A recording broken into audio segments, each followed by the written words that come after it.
কবরের জীবনটা আসল জীবন। বিশ্বনবী দোয়া করতেন, আল্লাহুম্মা ইন্না নাউযু বিকা মিন আযাবিল কবর।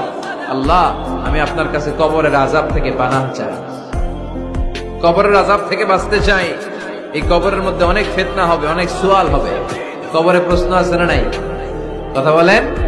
প্রথম প্রশ্ন জিজ্ঞেস করা হবে, মার রব্বুক, তোমার রব কে?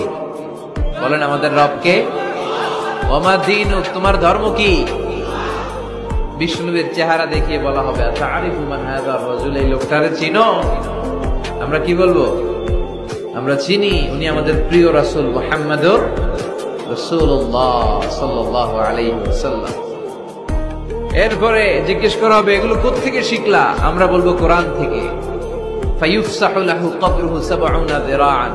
সুন্দর সুন্দর উত্তর করতে পারলে আপনার কবরটারে ৭০ হাত লম্বা করে দেয়া হবে। ইফতাহু লাহু বাবুন ইলাল জান্নাহ, জান্নাতের দিকে একটা